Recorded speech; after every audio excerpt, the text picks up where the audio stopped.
é uma questão sobre Platão, aquele cara que vocês adoram, que vocês gostam, que vocês queriam viver junto o tempo todo. Então, para Platão, o que havia de verdadeiro em Parmênides era que o objeto do conhecimento é um objeto da razão, e não de sensação. E era preciso estabelecer uma relação entre o objeto racional e o objeto sensível ou material que privilegiasse o primeiro em detrimento do segundo. Lenta, mas irresistivelmente, a doutrina das ideias formava-se em sua mente. Olha, gente, aí vocês veem que é um texto que fala de dois filósofos ao mesmo tempo. Então ele quer matar dois coelhos com um cajado só, que é o Platão, que é muito difícil, e o Parmênides, que é muito difícil também. Mas calma, não se assustem, não é, tipo, impossível. Basta ter trabalho, disciplina e consideração para entender esses caras. Então, quem era Parmênides?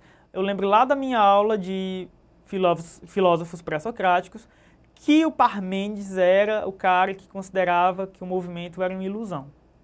Ao contrário do Heráclito de Éfeso, o Parmênides considerava que a imutabilidade era a única coisa que garantiria a existência, a consistência do cosmos, da realidade.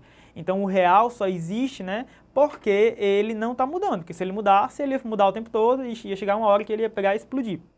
Não, mas o real ele só existe porque ele está parado no tempo. Na verdade, o tempo, o movimento, tudo isso são ilusões dos nossos sentidos que apontam para a mudança. Mas a mudança ela é um conceito humano equivocado e o que existe é a permanência. Isso era o que Parmênides dizia. O Platão entendeu isso, mas ele também entendia o Heráclito, que falava o contrário. Então, a vontade, o desejo de Platão foi pegar o que esses dois caras falavam de verdadeiro, ignorar o que não era tão lógico assim e juntar numa teoria que conseguisse explicar melhor a realidade. Então, o que Platão fez foi, a bem da verdade, usar a noção de não ação, de inação do Parmênides para explicar o mundo verdadeiro, o mundo das ideias, e a noção mobilista, né, a noção de movimento do Heráclito para explicar o mundo dos sentidos, o mundo real. Então ele juntou as duas teorias e criou uma nova, para dizer assim, o mundo de fato está mudando e as coisas perecem, mas existem coisas que não perecem, coisas que não mudam, coisas que permanecem as mesmas agora e sempre. Porque se essas coisas não existissem, o mundo em si também não poderia existir. Ora, se a beleza, a verdade, a justiça em si mudassem, se perdessem, perecessem, não poderia haver nada de belo, de verdadeiro ou de justo no mundo, porque tudo que de belo, verdadeiro e justo existe no mundo só o é porque se liga a essas ideias, participa dessas ideias de alguma forma. Então, a noção do Platão era que o Parmênides estava certo no que diz respeito às capacidades intelectuais, mentais e espirituais, né, na criação de uma metafísica que separa corpo e alma, e o Heráclito estava certo no que dizia ao mundo sensível, que é esse mundo que nós percebemos a partir da visão, da audição, do tato, e do paladar e do olfato. Então, para os sentidos as coisas estão mudando o tempo todo e não sabemos nem quando é que vai parar de mudar. Tipo, o mundo é um caos, é uma montanha russa, é uma roda gigante. Só que para as coisas que realmente são verdadeiras, né, as coisas em si, né, as imagens, as ideias, o mundo das ideias do Platão, as coisas permanecem eternamente as mesmas, desde sempre, para sempre. Amém.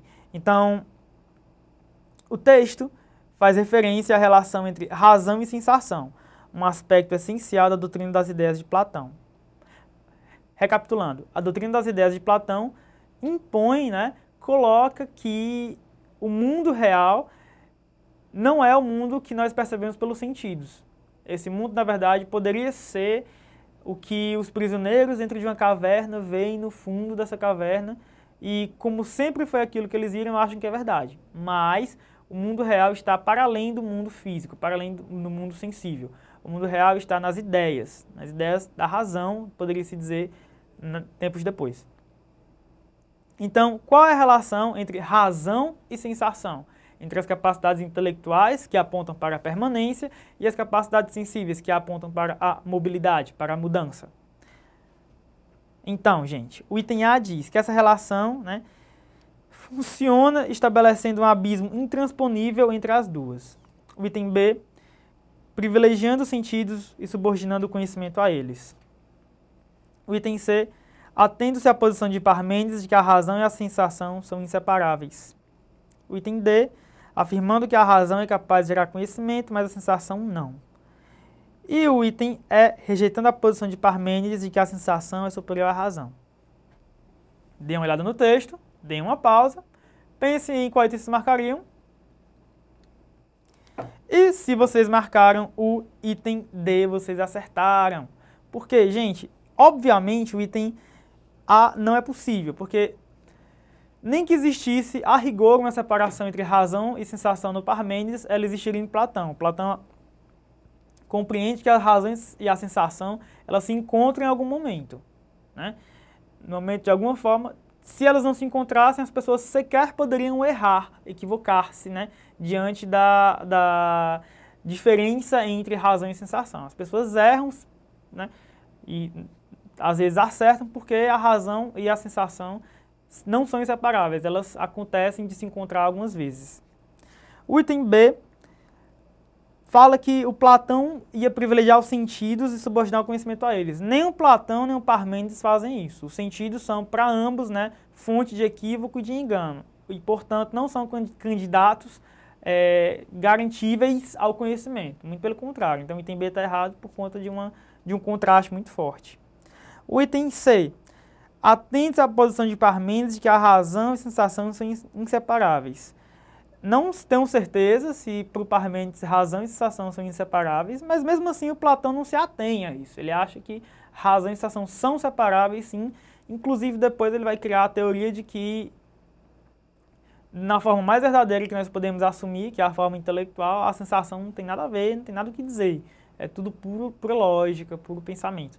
Então o item C está errado porque o Platão não se atém a essa suposta posição parmenidiana.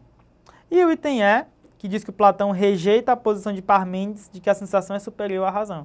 Esse item está errado porque o Parmênides nunca falou isso. Para o Parmênides a razão é superior à sensação, não o que o item está dizendo. Então o item D é o correto, porque do mesmo jeito que do mesmo que Parmênides falava, o Platão afirma que a razão é capaz de gerar conhecimento, mas a sensação não. Então o item D está correto por conta disso e vamos para a próxima questão.